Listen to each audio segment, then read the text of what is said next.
How's everybody doing? Saturday.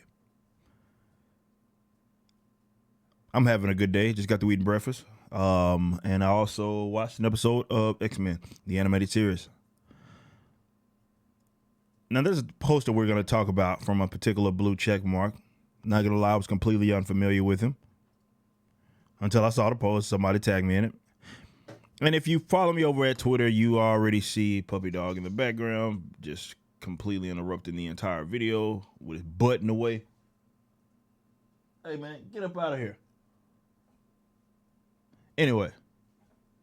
He's over here now. Anyway.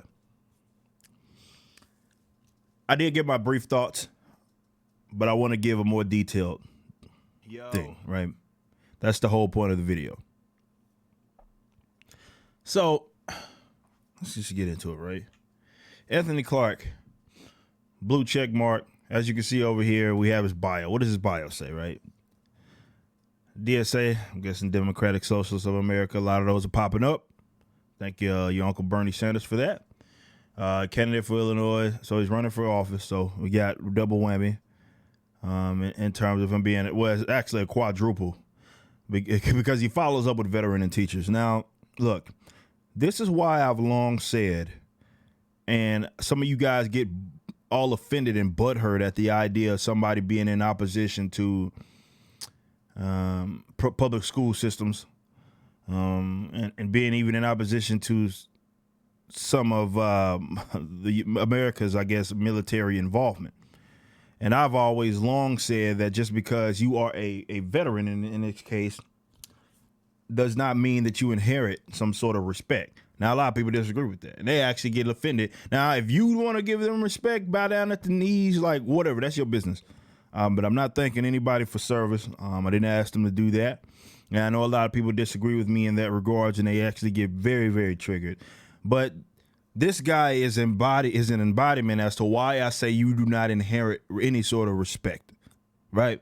Just because you feel some position, right? You feel a position that I didn't tell you to fill out and ask you to fill. Yet this guy is advocating for something that's diametrically opposed to freedom and diametrically opposed to anything that I'm an advocate of. Again, these people, veteran teachers, they're just like every other individual in the same set. You are just, in that regard, it's just your occupation. It's your occupation, right? And you can be a piece of crap no matter what. You can, and there's plenty of people that support me that are former teachers that are maybe outside the public school system. There are a lot of people that are former, not former veterans, that are veterans that support me as well. A lot of them are fellow libertarians. A lot of them are fellow anarcho-capitalists. Some of the most staunch anarcho-capitalists in terms that I know are veterans, you know what I mean? Because they got to see it firsthand, the crookedness in terms of your beloved state. By state, I'm just referring to, federal government. Say that. And the militaristic efforts. But he's fighting to eliminate inequality caused by white supremacy and capitalism, says Mr. Anthony Clark. So a bunch of buzz terms. But I want to start, before I go into the actual post, which is, don't get me wrong, it's complete nonsense. Let's talk about this inequality, to eliminate inequality. Now, I want you to understand what that implies, right? This equality, and it's more so stems because of what happened when you consider Black Americans, the history of it via slavery, via Jim Crow. This term equal has this very positive connotation to it because it was back then used basically synonymously to freedom, right? Because people were having their government endorse, sanction sort of these laws against people due to their color. And that's it. And, there's plenty of examples of other, races and such being oppressed, if you will. But unfortunately, when you break down the actual concept, and this is why it's extended to where it's at now, it doesn't really make sense. Because individuals aren't equal. Now, some people say, well, equality under the law or, stuff like that. And look, I hate to break it down to you. There's no such thing as that either. There would never be a such thing as that. You know why?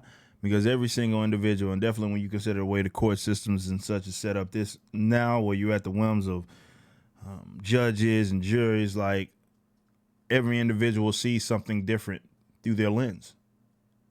Nobody's equal. You know what I mean? This is why people go to, you got people that are in jail and people that are not in jail for committing the same exact crime, right?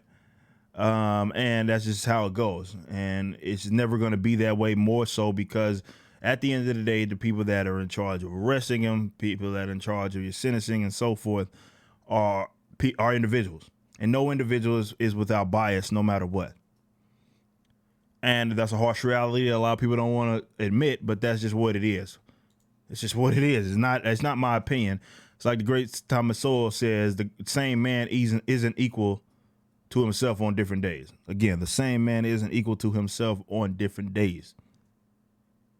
Meaning that I'm not the same person I was yesterday. And individuals, because of said action, definitely when it comes to marketplaces, you are going to find inequality in certain human affairs, be it from an economic standpoint. And it's not that difficult to understand. You should expect it. And this is why I've always thought the concept of people being against inequality was communistic nonsense. But what it does is it tries to assume, again, think how silly this sounds. It assumes that every individual is not an individual. They are in turn robots that are programmed the same, have the same actions, have the same set of preferences that they act upon. And they act upon those at the same exact time. So they have the same exact opportunities. Which is why a lot of people say equality of opportunity. Again, none of that exists. I mean, they're just different things taken into consideration. Certain people, even types of people, be it in height, man, they're going to have different opportunities than the others, right? Geographical area is one of the biggest things, you know what I mean, where you're not going to have the same opportunities, even from a nature standpoint, because the weather's different in certain areas, right? So it's not a thing. It's not a thing. Equality is not a thing. And I wanted to use this video to bring that up because I think a lot of people get it misunderstood as far as this equality thing. And people now, equality, it used to be more so synonymous to freedom in that regards. Now it's warped into this idea, which everything people look at like numbers, and they look at makeup and representation, and they say, well, this type of person in this human affair only represents X% of this. You know what I mean? And it's like, there's so many different reasons as to why that's the case, but they look at that and they see that there's something wrong, even though the fact that people are not equal is the starter point, right? That's the starting point, because no individual is equal, period. Caused by white supremacy and capitalism. And again, it's unfortunately, he thinks that capitalism makes people unequal, but the individuals being individuals makes them unequal. You know what I mean? That's just the reality of the situation.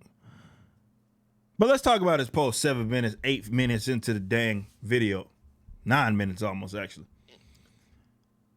Can you be pro-black, pro-woman, pro-POC, stands for person of color, pro-working class, pro-rainbow, and pro-disability rights?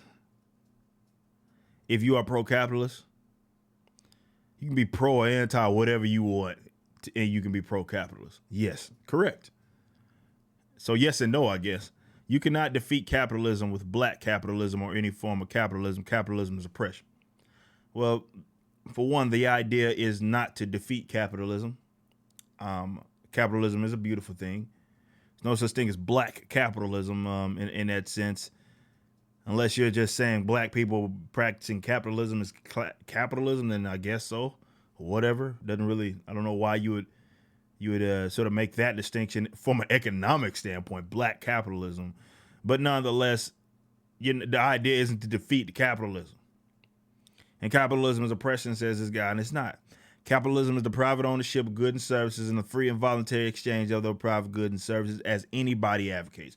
I'm not talking about how, again, I know the etymology of the term. I'm not talking about how Marx used it. I'm not talking about how other people use it. I'm talking about how the actual advocates of capitalism, how they define it as. So whether you go to Austrian or Chicago economists, doesn't matter if you get from Friedman to Sowell to Rothbard, they generally define it in the same exact way that I did, give or take maybe their own particular language, but that's just what it is. The voluntary exchange of private owned goods and services. It has nothing to do with profit. Unfortunately, a lot of people assume that capitalism equals profit, not understanding that that's just when you consider money being the most common commodity and people using it, and that profit incentive that exists for people to basically solve issues, create solutions by being innovative, and they get a kickback and they get rewarded for it. That's that's capitalism, but the idea isn't synonymous to capitalism, because just like you can do something for a profit and it be under capitalism, you can do something for non-profit and it be under capitalism. You can do something at a loss and it can be under capitalism. Why? Because it's the private ownership of goods and services and the free and voluntary exchange of those private goods and services. It has nothing to do with selling something for money, which is the intellectually lazy way that people define it. And again, that's not in any way any sort of prominent economist that actually is an advocate of this. Again, from Chicago or Austrian school, they do not define it like that, like you guys define it. Sales and stuff may exist under it, but that's not solely what it is. It's just being free to do whatever it is that you want with your own private property. That's all it is. So to call that oppression is silly. I would argue that what he advocates in socialism is a form of oppression. And this is, and I said this a couple of videos back, when I talked about how the capitalists will allow the socialist to be a quote unquote socialist. And I use that term loosely because he really wouldn't. But if he wanted to pull his resources together with other people and their property to treat, reward, fund, whatever it is that you want to do, you can do that under capitalism. It allows you to do. No capitalist is going to get in your way of doing that unless you consider them having their own property and not contributing to that as getting in your way, which isn't. You're free to do that. Guys like the Anthony Clarks of the world know what the state is, and it being this territorial monopoly on use of violence, force, and ultimate decision making. And this is why they mask this sort of effort to get power so they can force people to do things that they want. They try to hide that behind this sort of fraud, sense of giving things away or helping people, right? This is why they love to use the children or the poor. It's not the case.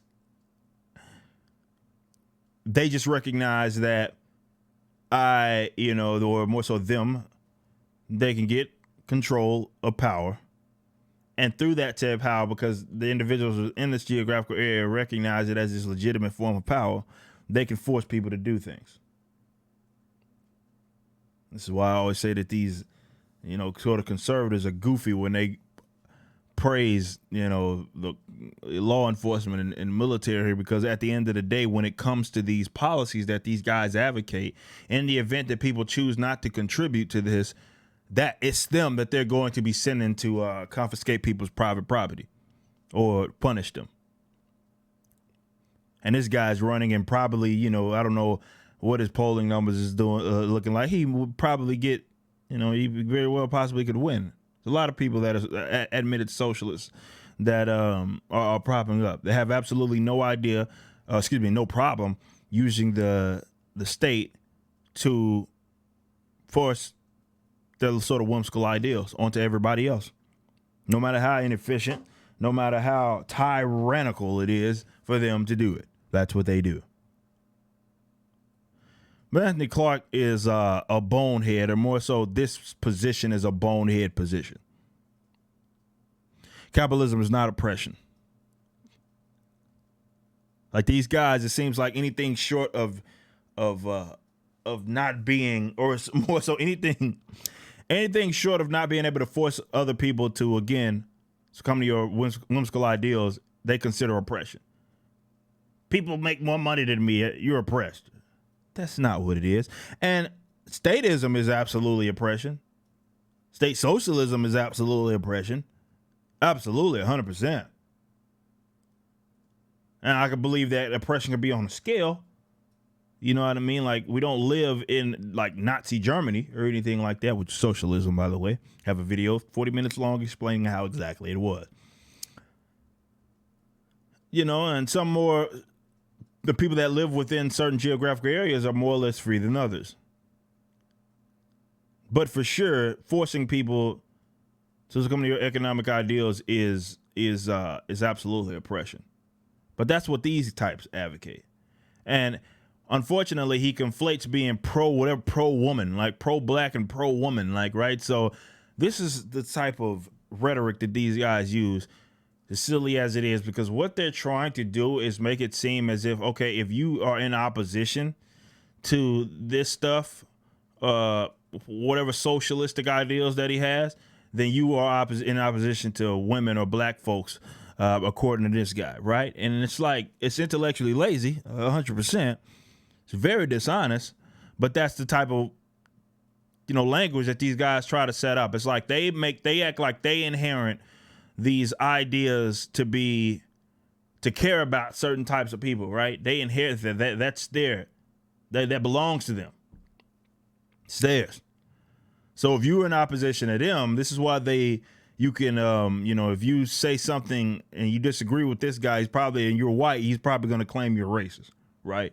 Because that's the sort of thing that these guys set up.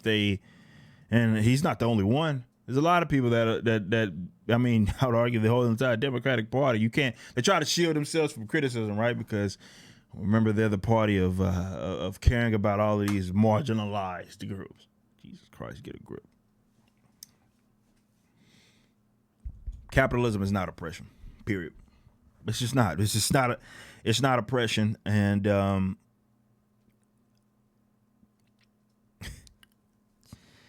I just always find it crazy how there's a group of people that want to and openly want to force people to fund their ideals, through using the territorial monopoly on use of violence, force, and ultimate decision making. They want to use the government gun to force you to contribute to whatever nonsense that they come up with. And they have nerve to claim that the other people are the ones advocating for some sort of oppression. Get out of my face.